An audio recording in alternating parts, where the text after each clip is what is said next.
Well, welcome to the Business Spotlight series. My name is Tanner O'Brien. I'm a senior partner here at Action Coach in Central Texas. Today, I'm joined by Hamdy Albana, who is the co-founder of Push Analytics.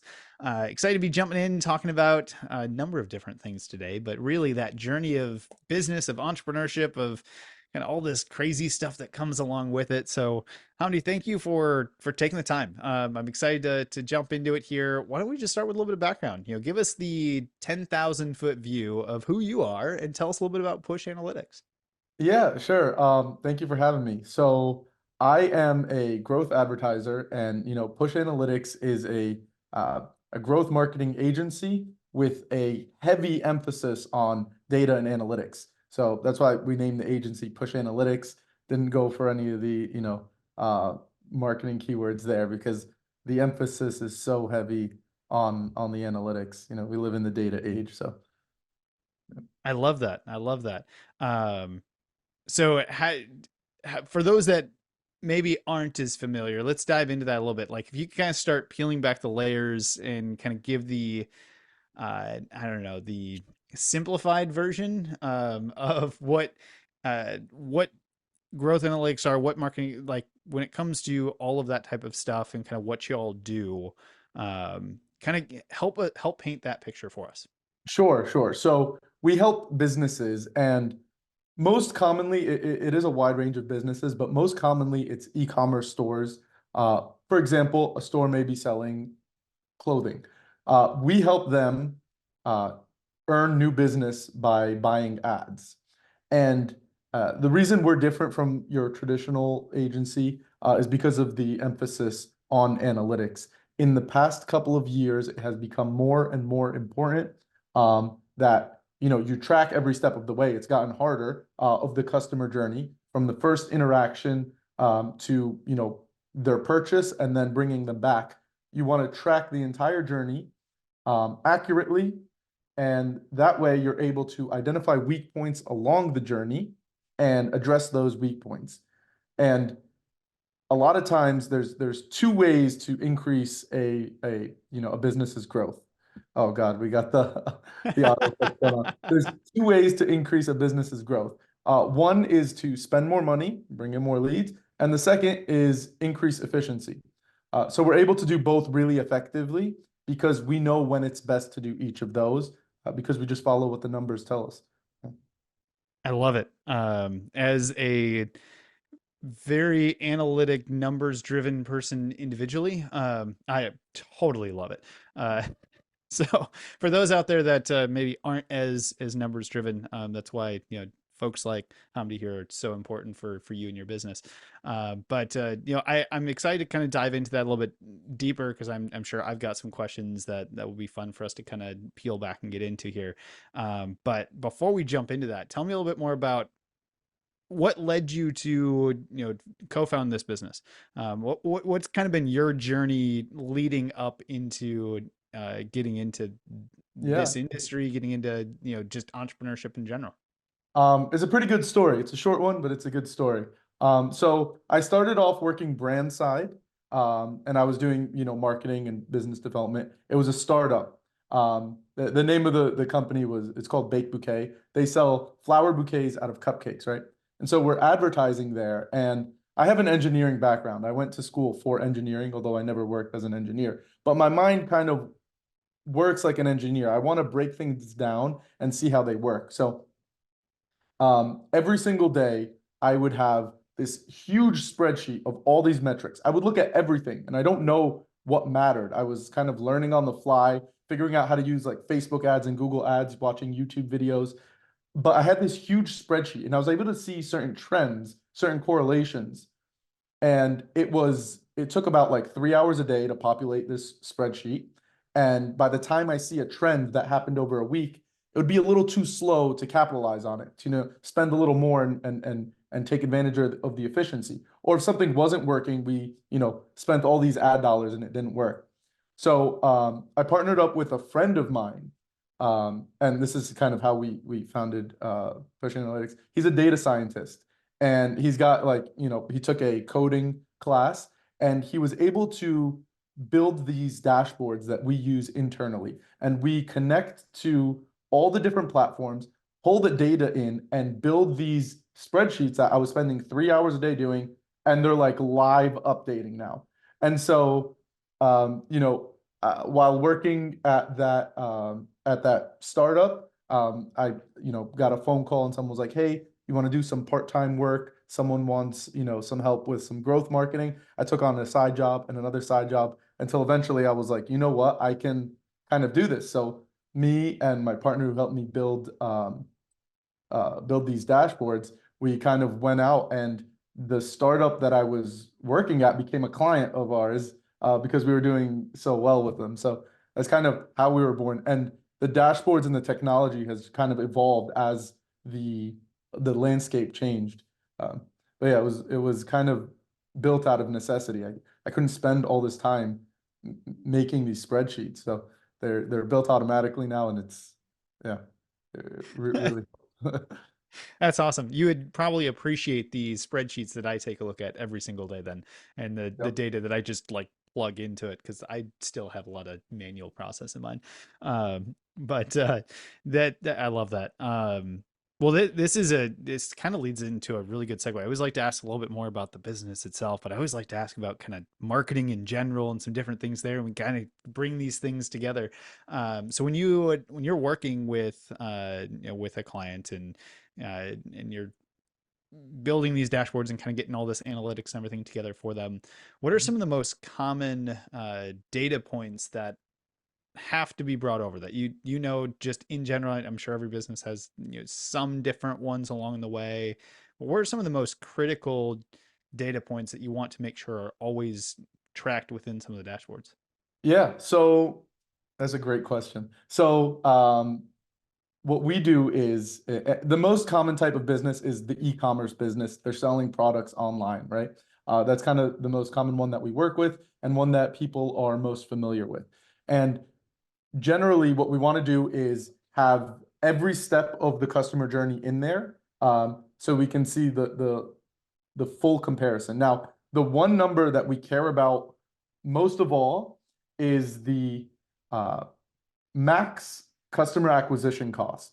And a lot of business owners, kind of the problem you run into is a lot of business owners, they hyper focus and they're like, but I'm getting business from some of these other channels, and I don't know how well Facebook is working, or I don't know how well Google's working, or TikTok. And what I always like to ensure them, because I'm focused on the growth of the whole business. I don't care about how each individual platform works. Of course, they each need to do well for growth to happen, but as long as we're hitting our target for the max customer acquisition cost, we're gonna scale up spend, right? So we look at all the spend across all our platforms and how many new customers we're getting. As you scale up your spend, as you spend more on these platforms, there's diminishing returns, right? You start to see a higher customer acquisition cost. Now, because we're looking at the full journey, we know which part of this journey starts to slow down, and we can address it. So as we start hitting these diminishing returns, we address it. And so one of our core philosophies at Push Analytics is we are either scaling or troubleshooting, and that never stops. We are always hyper focused at growth. We don't just sit there and are kind of reactive. Oh, things slowed down. What happened? We're very proactive in like, we want to spend more. What can we do to kind of relieve these bottlenecks? But as long as our max customer acquisition cost is acceptable for the business, they're, either break even or making money, we are spending more automatically. And, we've been able to scale brands crazy fast to the point where their bottleneck to growth actually becomes inventory. The factories can't make inventory quick enough, and that's kind of what slows us down. Um, Oh, so that's fantastic. I love it. I'll share, part of the reason why I personally love it so much is about probably about a year and a half ago. We have a coach that coaches our business and forced us to start putting some metrics and basically some optics in place. We were maybe tracking some things, but it was kind of all over the place until we could bring it into one simple place and say, here's all the lead sources. Here's how many leads are coming from each. Here's which ones are qualified. Here's how many opportunities we have, sales, all the way down the road, right? yep. And it was fun when we put it in that context because it was like, there's three of them that outperform all the rest massively. Yeah. and we're spending our money on the stuff that's not performing. Yeah. That's interesting. And so you could make some differences, some changes there, and it totally changes the game. So for those that are watching this later on, like I am a firm believer in everything that Hamdi was just sharing. We just have done it more manually on in our business. Yeah. And it works manually. It really does. It's like but to do it at scale, Yeah. you got to automate some things, Yeah. When you're talking to professional service business like ours, the volume's just not quite as big, so it's a little bit easier to at least do manually for now. Yeah. It won't be as it continues to scale. Yeah. Um, but it's so when you look at kind of the data that you're pulling and the things that you're tracking from, obviously you've got a couple different lead sources that you're looking at. Are you able to look at both online or digital types of acquisition channels as well as offline stuff? Like, is there a way to track, oh, we had this many people that we talked to from networking and that led to X, Y, and Z, or we did some direct mail pieces and it did X, Y, and Z, or are you able to kind of collaborate, bring all of that type of data together as well? Yeah, so there are really two ways to do that. We do like for brands that have, for example, like brick and mortar and then online. The way to like track brick and mortar best if you're not collecting customer information, it's going to be correlation. We spent this much on local ads. Over time, we saw this percentage of an increase. That's still kind of going to be your best way to do it. The data is just not there to connect the two. So you have to use correlation. Spent this much more, we saw them. And you want a long enough time period and a large enough data set. If you're doing like 100K a week and you spend $1,000 on ads, normal fluctuation is just going to completely cover any change that you see. So for the in-store stuff where you don't have much data, unless you're collecting emails and phone numbers, you could track it back to the ad impression. But um, your best bet is correlation. For like on the B2B side, when let's say you go to a convention or something, you collect some leads there, you can definitely track those kind of things. And we do put them, in our dashboards to follow. It would be based on like different lists, for example. If you use a CRM like HubSpot, we're actually also platinum HubSpot partners. We're in like the top 10% of Nice. HubSpot partners. That's something that you could definitely track, and there are ways to set up your CRM to properly organize so you're tracking it correctly. One of the first things we do when stepping into any business is a full data and tracking audit to make sure the numbers that are coming in we can actually trust, or else all the decisions we make don't even matter. So you want to make sure things are organized properly.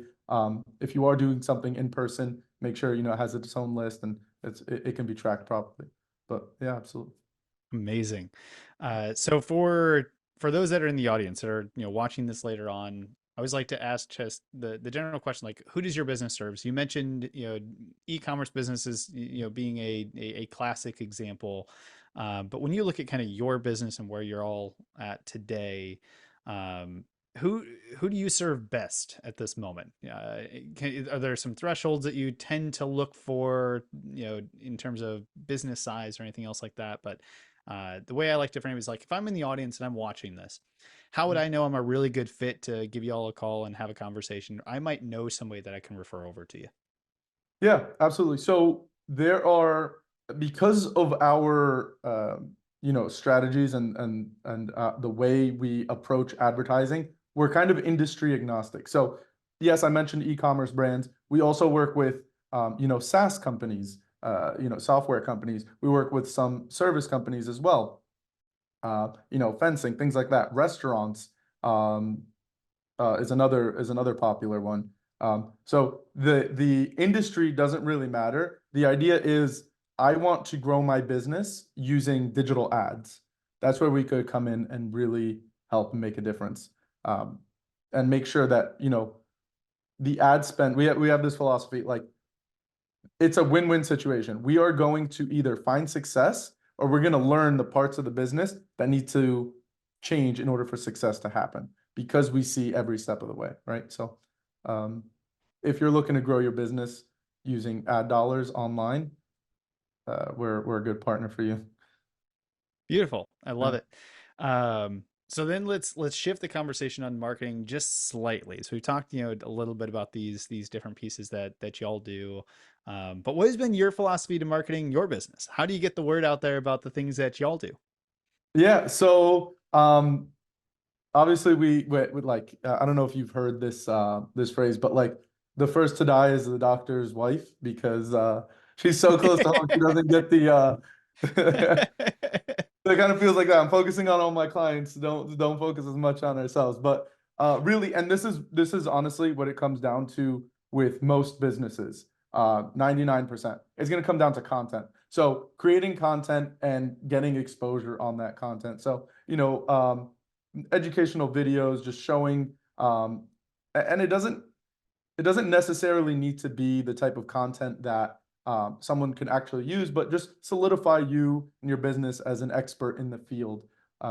So, content's going to be your main bread and butter, and then making sure that content gets to the right people. That's really all marketing is. So, we would use the same channels, except maybe instead of Facebook and TikTok, we'd be more on LinkedIn to reach the right business owners.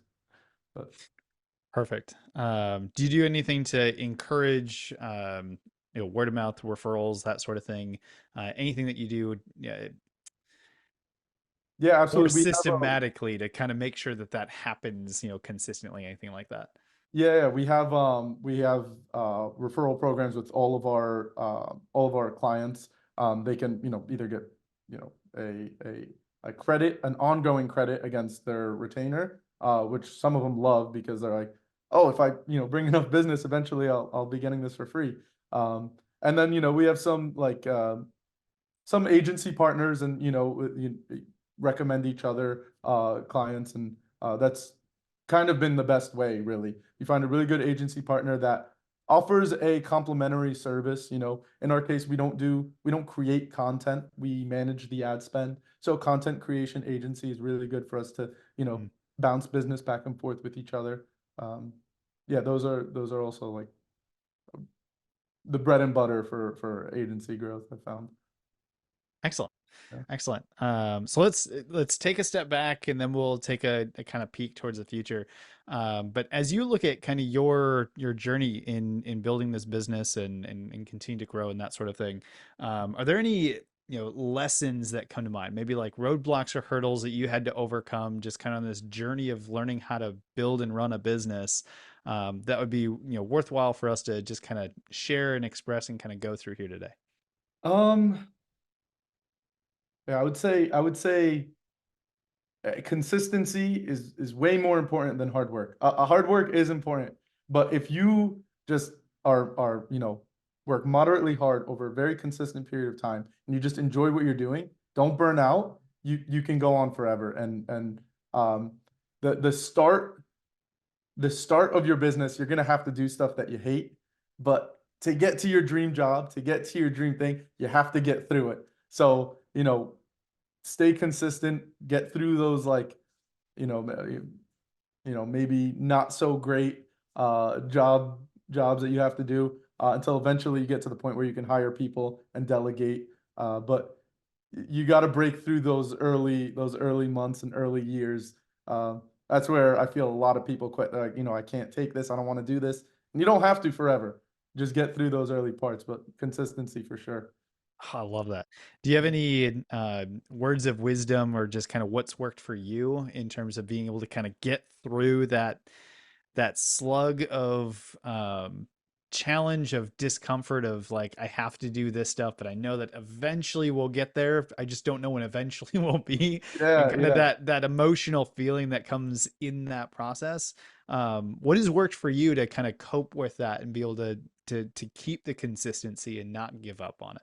Yeah, so what worked for me, and I've talked to a few other people, and I didn't realize how many people were actually doing this really good. Sometimes just take a couple days, right? Unless you have something that's like absolutely need to get done, then, like, sit your ass down and do it. But take a couple days and just take a break. Like, don't do anything. Just decompress, unload. I feel like there's this whole, like, I don't know, culture with entrepreneurs that you're working 24 hours, you're always working, and you kind of are, but don't be afraid to like just take a break for a second, just recoup and be like, all right, you know what? It really wasn't that bad. Like I don't love doing it, but it wasn't that bad. Let's get back to it. And it just helps to like press that reset button. I really like that. It just is, it resonates with me because it's an area that I've never been really good at just stop doing stuff and just like take that reset moment. And I know that there was in the last couple months there was like a Saturday or Sunday, and I'm just like, I'm just not gonna do these things today. I'm just Right. gonna like literally take a break, try not to do like I don't know, I'm gonna go play a game or something like that. Something completely different that I don't normally do, but it's away from building and learning and all that other type of stuff. And it does make a major difference when you come back like the next day and you're like, Yeah, no, you I'm good. I can keep, like now I've got more focus and more energy, and I can get through it. So I think that's a phenomenal piece of advice on kind of getting through that piece there. Mhm. Um, so let's look forward. We talked a little bit about kind of this journey and some things that come along with it. But when you fast forward and look at the next 3 to 5 years, as you continue to grow the business, that sort of thing, what does the business look like as you kind of project out, and how does your role within the business adjust or change over that time period? Yeah, so it's a great question. So technology is always changing, and my business heavily relies on technology. Um, it's AI is the big buzzword right now. So um, the goal in the next 5 years, have our decision making tree built into AI and further automate this from just data collection being automated to maybe full account management being automated. And then that's where scaling can really go crazy. Um, but that's kind of the goal where we're looking. The role from there, like my role from there, I always want to be, especially when pursuing this goal, I always want to be ground level. I want to be working with clients. I want to be in the weeds so I can see what's happening and I can, not lose touch with, the metrics that matter, the tracking changes, the cookie changes that are happening with websites. I definitely want to always be there as long as I'm in the marketing space. I want to be working with clients so I don't lose touch with it. So I don't see my role changing too much. I probably just take on less clients, but I will, keep my few babies that started with us, keep them close, and yeah. I love it. I love it a lot. I love the. I'm super curious to kind of see how the integration of AI will play a role within a lot of, these types of businesses, et cetera. Because it can be actually really cool as some of that starts to take place. Well, I mean, I know we've covered a ton of different topics and a lot of things fairly surface level that at least I know we could go way deeper on. Yeah. But for the purpose of today.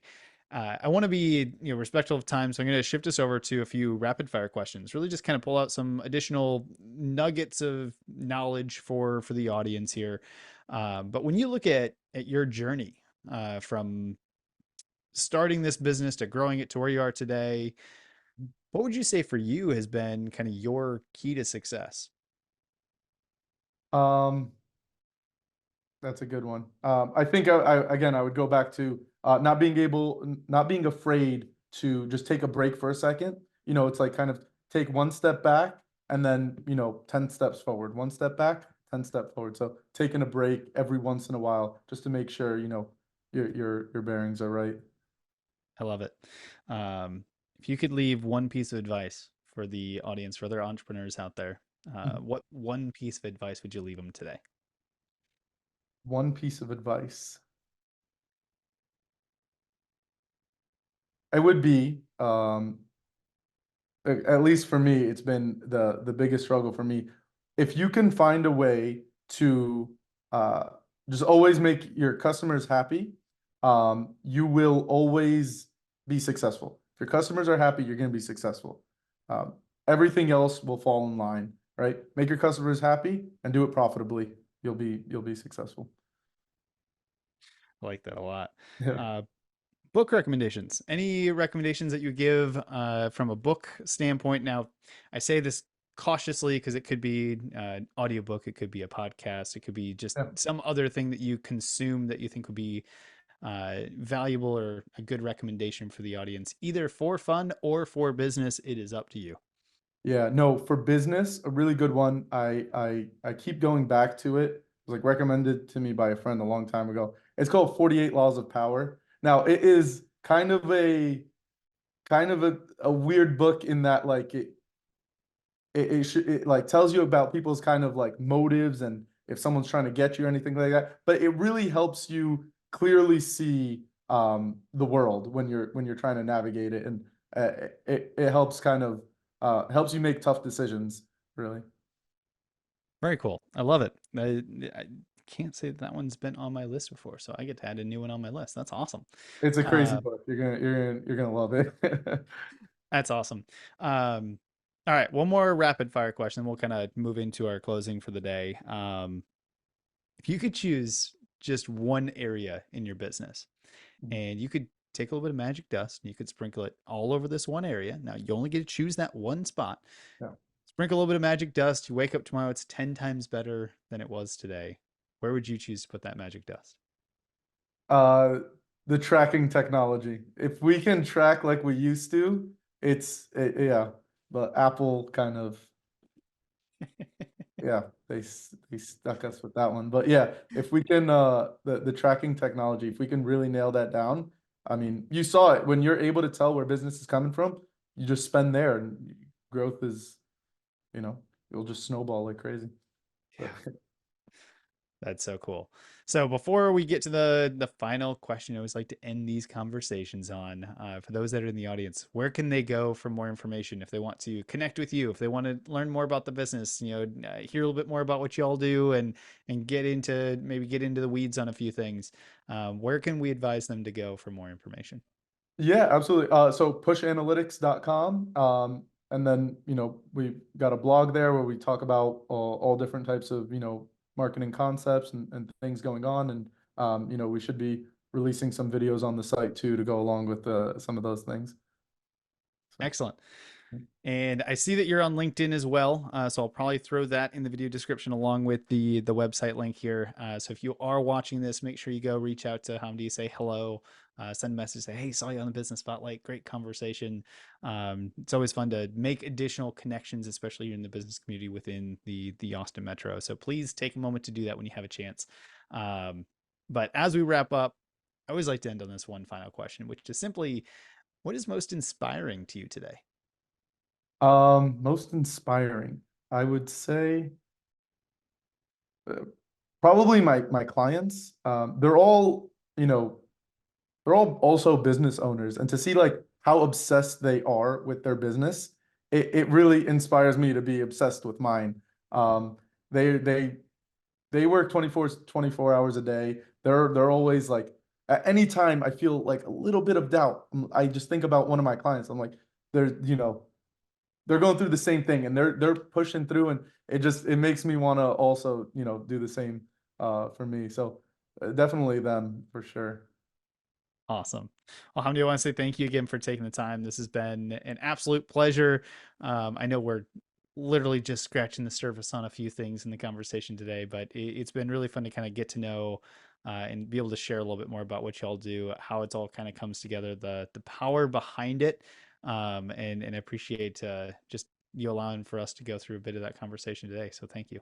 Thank you, and thanks for having me. It's been a pleasure.